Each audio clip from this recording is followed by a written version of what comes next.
Shalom, Phil Glazer here. Today we're going to talk about how you can discover your Jewish roots. Genealogy, that's one issue. Yom HaShoah, we'll be having a special event at Pan Pacific Park at the Holocaust Monument, which is all being put together by some wonderful people like Jonah Goldrich. Steve Erdman will talk to us about that wonderful monument. And Marina Vax has brought to us a wonderful video that focuses in on the issue of those dark days of the Holocaust. Stay tuned for our program coming up in just minutes.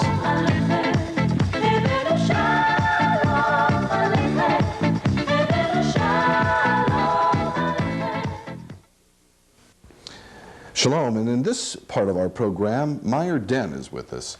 And Meyer originally comes from a little town, I wouldn't say a little town, but a shtetl in Texas. He's now living here in Los Angeles, Santa Monica area, and welcome, Shalom. Thank you very much. We're going to talk about genealogy, which is not the study of the Levi Strauss family, but more important, Jewish genealogy, the study of Jewish roots, studying the family's history, and it's becoming kind of an in thing these days, isn't it? You're getting a lot of interest? Absolutely, absolutely. Especially, I think, right now with the onset of Schindler's List coming out, we're getting a lot of interest in people. Why do you think Schindler's List, the movie, is... I think people are sort of trying to connect with what they lost in Europe, where they were connected to in Europe. A lot of the Jewish immigrants who came over prior to the war or even after the war, their children, their grandchildren are wanting to reconnect and try to see exactly where they came from, the villages, the towns, what's left. Is there any documentation? Are there any sites left in the towns? Are there people left there? Anybody surviving in Israel, Europe, South America? Where are they? When someone comes to you, young or old, wants to know about their family history, how do you start? What's the first thing you do? For the most part, we focus on people who come from an immigrant background. That means most of us. Even in people who aren't Jewish, most everyone comes here from an immigrant background. We'll sit down with them, talk to them about what information they know, and try to connect with immigration data, such as a petition for naturalization. When one came to the United States and became a citizen, he always got a citizenship paper, but the paper itself had very little data on there. It only said the name, his age, a little bit of biographical, very little though.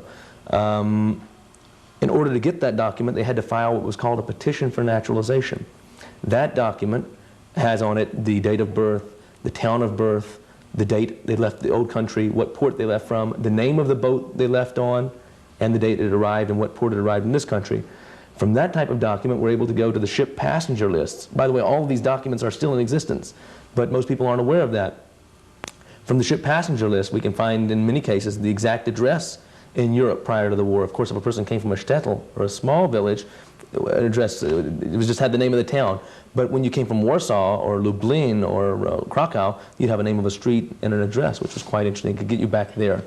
Once you get back to Europe, we find that in most cases, contrary to popular belief, Jewish records were kept. Birth, marriage, death. Well, you say, and I don't want to get too far off the track, but okay. Once we go back to Europe, what about the immigrants that come from Morocco or might have come? You know, obviously most of the Jews at the turn of the century came from Eastern Europe, but not, and we're going to talk specifically about the Jewish community, but not everybody came from Russia, Poland, Czechoslovakia, Austria, or the like.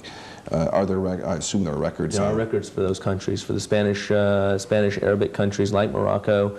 My expertise doesn't deal in that area, but I have associates who do specialize in that area. Same thing for Israel, for the Egyptian areas. Yes, during the Mandate period or during the Turkish period, there were documents kept also for the Jewish community. Going back to you personally, because I want to talk about how you went and made some trips back to Czechoslovakia, and also how you gathered the information on your own family's background. I want to take that as an example, because obviously you had a commitment to find out about your background, and we're going to take a break for some announcements. Some sponsors are going to say a few words, then we'll come back and talk about your family, Czechoslovakia, Texas, and how the whole thing meshed together. We'll be back. Our guest is Meyer Denn. We would call him, if he came from Palestine Mandate, Meyer Denn, but we'll call him Meyer Denn, and we'll be right back.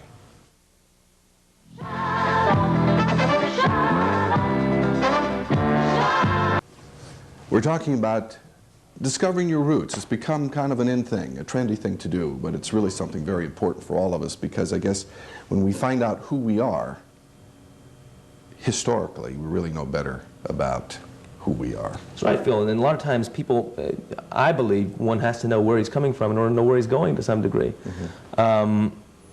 For me, growing up in a small town like Bay City, Texas, which has today a Jewish population of about 15 individuals, 15 Jews. And Bay City is where in Texas? It's between Houston and, I say Corpus Christi, but actually Corpus Christi on the Gulf Coast of Texas. My family was influenced by the Galveston Plan. Are you familiar with that movement? There was a time around the turn of the century, 1897, 98, where Jacob Schiff, who was a great Jewish financier in New York, and some of his Jewish friends there wanted to try to divert Jewish entry from New York to the south and to the west. And they chose Galveston, Texas as a port of entry. And they advertised greatly in Russia and in Poland and those areas to encourage Jewish immigration to those areas. And my family came through as part of that movement. I want to note that my grandfather, who I'm named after, Philip Blazer, also came through Galveston. I found that out. And where did he end up settling? St. Paul, Minnesota. A number of families came through Galveston, ending up in Missouri, St. Louis, Missouri, St. Joseph, Missouri, St. Paul, Minnesota, in the central and Midwest areas as well. Seems like they have an affinity to the word saint. I don't know why.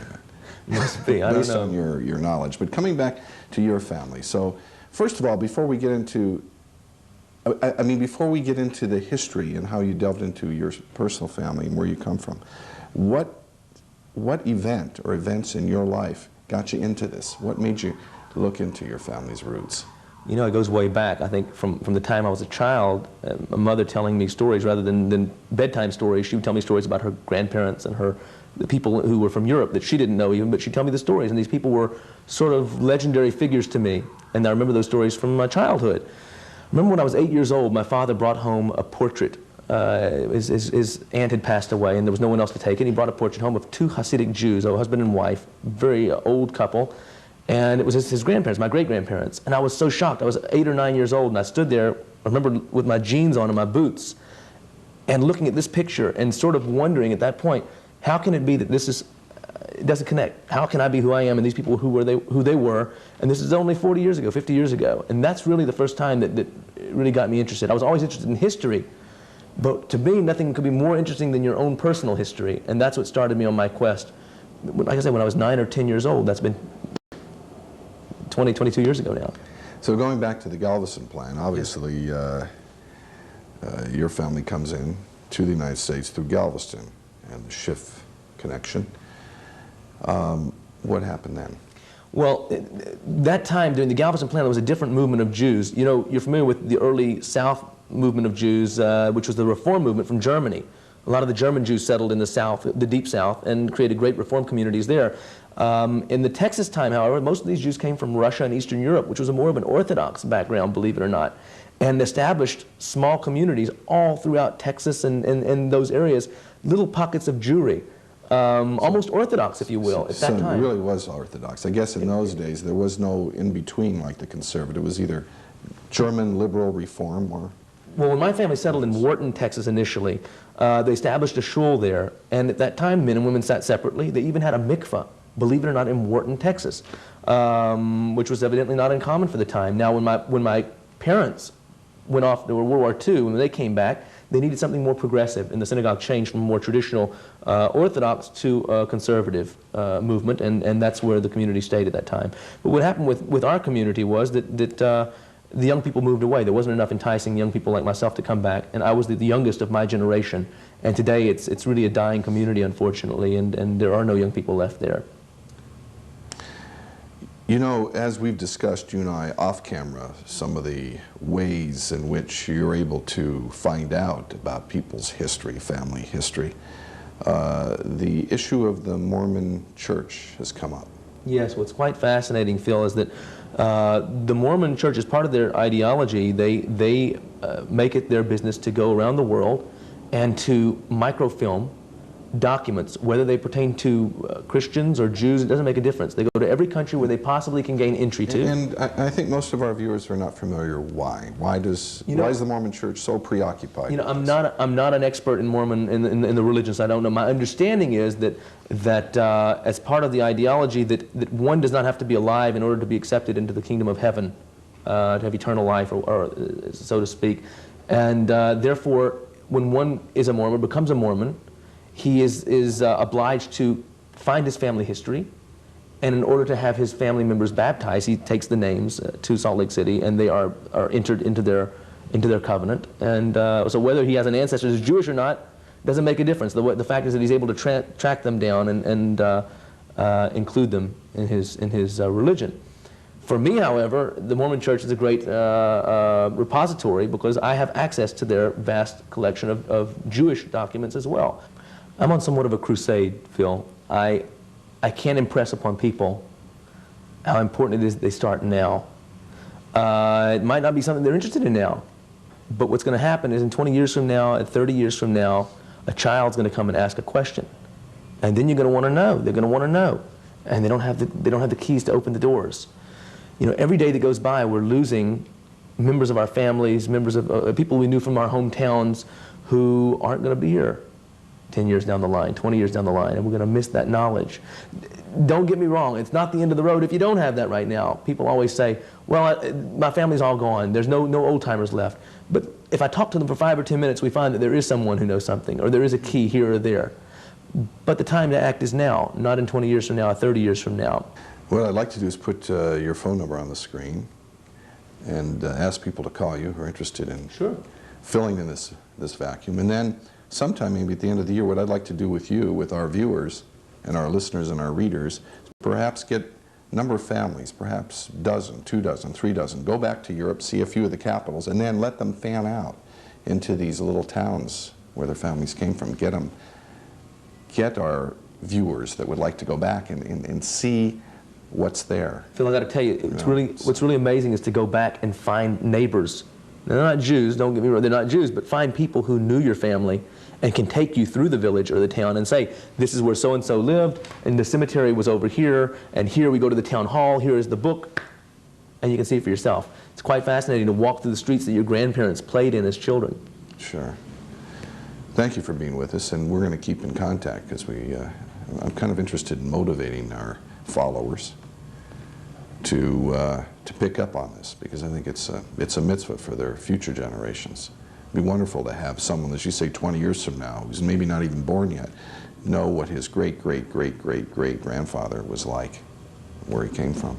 You never know what effect that's going to have on a person. I want to say, too, it could be a girl with a great-great-great-great-grandmother. Absolutely. Or a tante. Absolutely. Thank you. Thank you, Phil. Meyer Denn. We'll be back with more after these messages.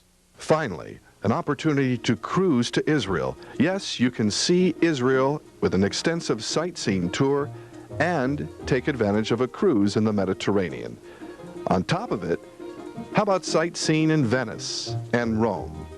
10 departures this year. Complete package prices start from $29.95. Alitalia and Costa Cruise Lines makes it all possible. For information, call us at 818-786-4000. Costa Cruise Lines, cruising to Israel.